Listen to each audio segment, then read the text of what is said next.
Hello class, this is a continuation of the examples for Permutations Part 4 Selective Criteria. In the examples so far, well for all of them quite frankly, we could simulate the problem being presented to us in order to count the total number of arrangements. So let's continue this with these last two criteria here. These get rather difficult, so let's give this a go. So the next criteria we have is that the three boys must be separated. So let's actually try and simulate this. For them to be separated, the boys must stand here, here, or here. Because if any boy were to stand here, the next boy must stand here. But then at this point, it's impossible to place any of the other boys anywhere without them standing next to another boy. So if we put them here, they're standing together. If we put them here, they're standing together. Or if we put them here, all three are standing together. So the only possible way we could separate them is these three positions. So let's simulate this first. So Adrian, Charles, and Dan. So how many different ways could the boys stand here? Well, there are three possible ways. Let's pretend we pick one of them. How many different ways are left? Well, there are two. Let's pick one of them. And how many different ways are left for this one? Well, one. So we've sorted the first criteria. So far that's 3 factorial. That's 3 times 2 times 1. That's just the boys. Which leaves us with the girls. How many different ways can the girls stand here? Well, there are 2, Beth or Emma. And for this last position, how many different ways are left? Well, if Beth were to stand there, that leaves us with Emma. So there's only one way left. So that's 2 times 1. That's 2 factorial. So in total, that's 3 factorial times 2 factorial, which you can type into your calculator to get the actual number. We have one last example here, and I've left the most difficult for last. You can try this yourself, pause the video, and give it a go. For this one, the 2 girls must be separated. Now this one's a little bit more tricky because it might seem as if it's the exact same as this. We just put the girls here and here.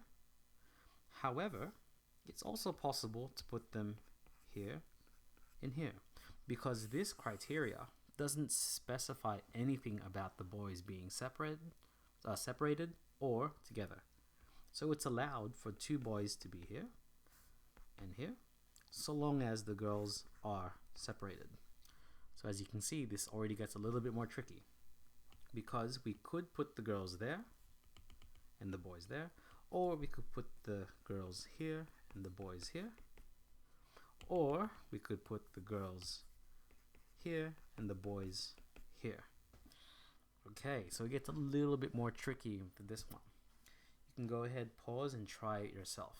You'll find that when you unpause, there's a rather unfair way because you wouldn't have thought to do it initially. So pause it and give it a go. So let's answer this in 3, 2, 1.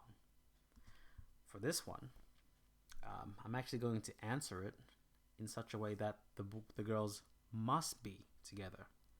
And you'll see why in a moment. So for the girls to be together, Beth and Emma are now going to be considered one. So let's erase these.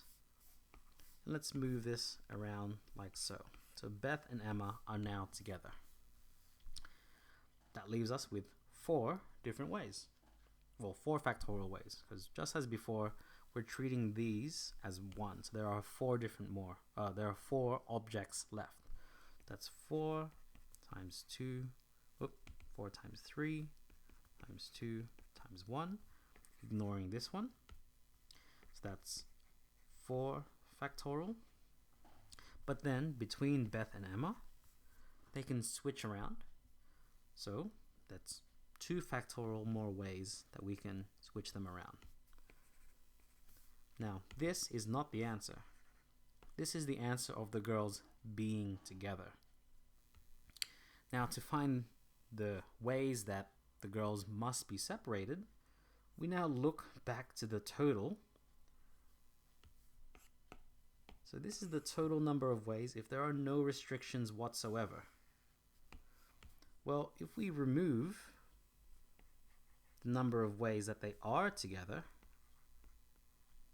that leaves us with all the that leaves us with also there's a bit of a cheat there. I bet you didn't think of that one straight away. So this answer here are all the possible ways that the girls are definitely together. And this is the total number of ways that we could arrange all 5 siblings with no restrictions. If we subtract the complement of this, what remains has to be the conditions where the 2 girls are separated. So this here is actually our answer. This is a little neat way of doing it. So for this, I'm actually going to use a number now. 5 factorial minus 4 factorial times 2 factorial. So there are actually 72 ways that the girls can be arranged such that they are separated. So yeah, I hope that gave you an insight into how we can model a situation in order to count them using the different selective criteria that we might face. Now remember, there's no formula that can exist to solve all of these problems. You really have to problem solve, model, and simulate the problem. So I hope to see you in the next video. Best of luck.